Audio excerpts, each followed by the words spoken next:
Bonjour à tous et bienvenue sur Histoire et Religion. Aujourd'hui, nous allons continuer notre chronologie des événements qui se sont déroulés sur la Terre depuis la création jusqu'à nos jours. Si vous n'avez pas regardé la première partie de cette série de vidéos, je vous invite à mettre pause maintenant et d'aller le faire maintenant avant de revenir. Si c'est la première fois que vous découvrez la chaîne, je vous invite à liker, partager, à vous abonner afin de sensibiliser le plus de personnes. Accrochez-vous, on en discute juste après le générique.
Nous nous sommes arrêtés dans notre chronologie à la mort de Moïse qui était décédé en 1406, après avoir aperçu Canaan de loin, mais n'étant pas lui-même entré à cause de sa désobéissance à l'Éternel. Josué deviendra le leader des Israélites en 1406 et mènera l'entrée du peuple à Canaan. Rahab, la prostituée, aidera les espions aux alentours de la même année.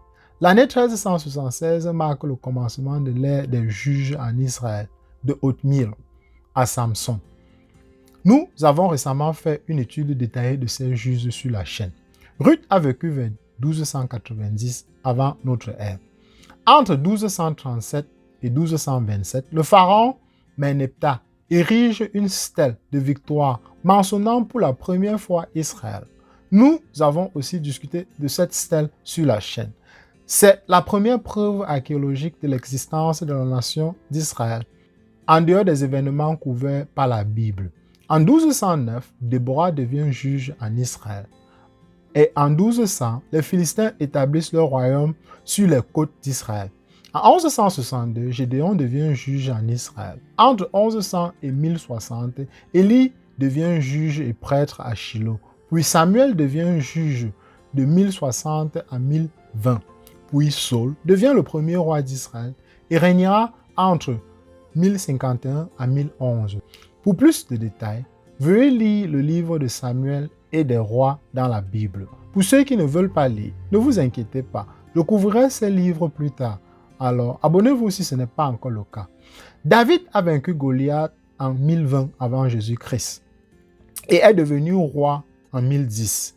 David a régné sur Israël de 1010 à 970 avant notre ère. Et ils avaient pour prophète Nathan de la ville d'Abiatar. Puis Salomon l'a succédé et est devenu roi de 970 à 930 avant notre ère. Puis Salomon a commencé la construction du temple en 970 et a fini la construction du premier temple à Jérusalem en 960 avant notre ère. En 930, après la mort de Salomon, on assista à la division du royaume en deux parties, à savoir le royaume du nord et celui du sud. Le royaume du nord devint Israël et était dirigé par Jéroboam Ier, de 931 à 910. Et le royaume du sud devint Juda, et il était dirigé par Réhoboam de 931 à 913. Puis Abijah succéda à Réhoboam et dirigea pendant 2 ans, soit de 913 à 911. Puis Asa devint roi. Il régna sur Juda de 911 à 870. Pendant ce temps, dans le royaume du nord, Nadal succéda à Jéroboam et régna sur Israël de 910 à 909. Puis Bacha le succéda et régna de 909 à 886. Éla le succéda et régna de 886 à 885. Puis Zimri le succéda en 885 et son règne ne dura que pendant 7 jours. Puis Tipni devient roi d'une partie du royaume d'Israël et régna de 885 à 880. Omri régna sur l'autre partie et régna de 885 à 874. Puis Ahab devient roi de tout Israël et régna de 874 à 853. Pendant ce temps, dans le reste du monde, la cité de Samarie est fondée en 879. Puis la bataille de Gaga débute en 853. C'est une bataille dont les acteurs sont le royaume d'Israël associé à la Syrie contre l'empire assyrien. En 841, Israël est vaincu et l'empire assyrien force Israël à payer le tribut ou les taxes. De 883 à 859, le roi assyrien est Ashur-Nashirpal II. Puis Shalmaneser III le succède et il régna de 858 à 824. Shamsi Adda V succéda à Shalmaneser III et son règne dura de 823 à 811. Puis Adda Nirari III devient roi et son règne dura de 810 à 783. Entre-temps, Mesha est devenu roi de Moab en 830. De retour dans le royaume de Juda, Jéhoshaphat succède à Asa en 873 et son règne se terminera en 848. Puis Joram le succéda et il régnera de 853 à 841. Ahazia, son fils, le succéda, mais son règne fut de courte durée et la reine Athalia le succéda. Elle régna de 841 à 835. Puis Joas régna de 835 à 786. Entre-temps, le prophète Élie vécut de 870 à 845. Puis il fut enlevé et Élisée, son disciple, le succéda et vécut de 845 à 800. Entre-temps, dans le royaume du Nord, Ahazia, fils de Ahab, devient roi et régna de 853 à 852. Puis Joram le succéda et régna de 852 à 841. Jéhu succéda à Joram et il régna de 841 à 814. Puis Joas le succéda et régna de 814 à 798. Jéroboam II le succéda et régna de 793 à 753. Puis Zacharie eut un court règne et Shalom le succéda. Il eut aussi un règne d'un mois. Puis Menahem le succéda et régna de 752 à 742. Pekahia le succéda et régna de 742 à 740. Pekah assassina Pekahia et devient roi. Il serva d'abord en tant qu'officier puis roi. Il servit Israël de 752 à 732. Aussi, le succéda et régna sur Israël de 732 à 722. De retour dans le royaume de Juda, Amazia succéda à Joas et régna de 796 à 767. Puis Azarias devient roi et régna de 782 à 740. Jotam le succéda et régna de 750 à 732. Puis Joachas régna de 735 à 716. Ézéchias le succéda et régna de 716 à 687.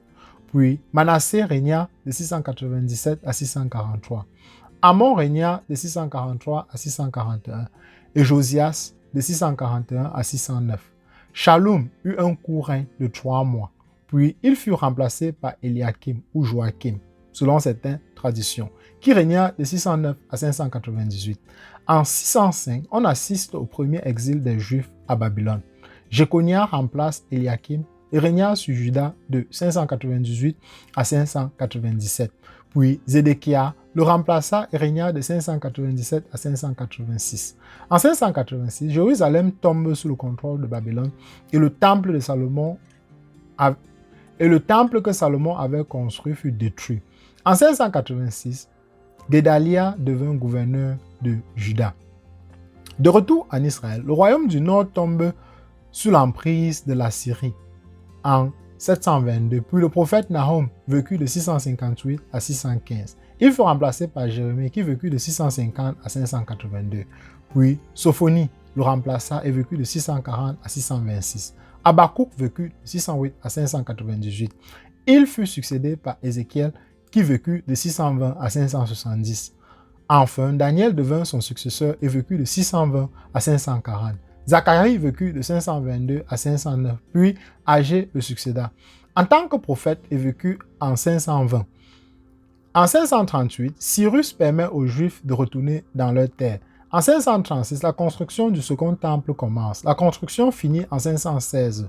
Zorobabel et Josué mènent la construction du temple entre 520 et 516. De retour dans le reste du monde, Jonas vécut en 581, puis Amos vécut entre 765 et 754. Il fut suivi par Ésaïe le prophète, qui vécut de 760 à 673. Aussi le succéda et vécut de 758 à 725. Puis Mika le succéda et vécut de 738 à 698. 776 marque la première date des Jeux olympiques et Rome est fondée en 753. Entre 722 et 705, Sargon II prend contrôle de la Samarie et exilie le peuple du royaume du Nord vers la Syrie.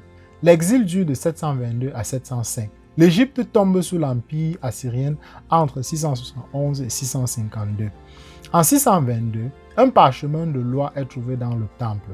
En 612, Ninive, la capitale de la Syrie, tombe sous le contrôle de Babylone et des Mèdes. Babylone est conquis par les Perses en 539 et Darius le Mède devient gouverneur de Babylone. En 509, la République de Rome est établie et l'Égypte est dominée par les Perses entre 525 et 405. Maintenant, on retourne dans le monde hors biblique pour couvrir certains événements qui n'y sont pas mentionnés. En 1400, les Égyptiens inventèrent la première horloge à eau. En 1380, le palais de Naxos sur l'île de la Crète est détruit par un tremblement de terre. Amenhotep IV régna sur l'Égypte de 1377 à 1360, puis son successeur Toutankhamon régna de 1360 à 1350. Le roi Toutankhamon est enterré en Égypte au milieu d'un grand trésor en 1350 avant Jésus-Christ. Après la mort de Toutankhamon, le prochain pharaon sera Haï, qui régna de 1350 à 1347. Puis Homémad régnera de 1347 à 1318. Puis la 10e dynastie commencera en Égypte en 1318. Ramsès Ier régnera de 1318 à 1317, soit seulement un an. Puis Séti Ier deviendra pharaon et régnera entre 1317 à 1304. Ramsès II le remplacera et deviendra le pharaon qui régnera entre 1304 à 1237. Puis son successeur Méneptah régnera de 1237 à 1227. En 1250, les tissus en soie sont fabriqués en Chine. Puis en 1200, on assiste au premier dictionnaire chinois. La même année, on assistera aussi à l'âge du fer avec la chute de l'empire hittite. En 1190, on retrouve le début de la guerre de Troie. D'autres sources la datent en 1183. 1164 marque le début du déclin de la puissance égyptienne. À noter que la dynastie Shang en Chine commencera en 1600 et ira jusqu'en 1046. Une autre dynastie, celle de Shu, verra le jour en 1150 et ira jusqu'en 256 avant notre ère. La première civilisation blanche ou européenne a probablement commencé aux alentours de 1500 avant notre ère et elle était en Grèce. Donc non, l'homme blanc n'est pas apparu il y a 5000 ans et l'homme noir n'est pas apparu il y a 40 000 ans. D'ailleurs, l'Afrique n'est pas le berceau de l'humanité et je ferai aussi une vidéo sur cette thématique plus tard. Retournons à notre étude. En 1114 avant notre ère, Tiglath-Pileser Ier règne sur l'empire assyrien et son règne dure jusqu'en 1076.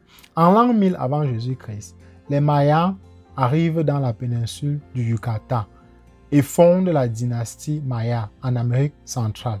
La même année, les Amérindiens de Californie construisent des maisons en bois de roseau. En 950 avant notre ère, les vaisseaux et bijoux en or deviennent très populaires en Europe du Nord. Hiram devient roi de Tyr et il régnera de 978 à 944. En 900 avant notre ère, les Celtes envahissent la Grande-Bretagne. En 850, on assiste à des sculptures en métal et en pierre très développées en Afrique. En 814, on assiste à la naissance de Carthage. L'Iliade et l'Odyssée d'Homère sont écrites en 800 avant notre ère. En 776, les premiers Jeux olympiques connus ont lieu. En 753, on assiste à la naissance de l'Empire romain. En 750, on assiste aux premières notations musicales en Grèce. En 710, on assiste aux premières serrures et clés connues dans le palais en Assyrie. En 700, les fausses dents sont inventées en Italie. En 660, on assiste à la création du Japon en tant que nation. En 650, la soudure du fer est inventée. En 610, la course à cheval est introduite dans la 33e édition des Jeux olympiques.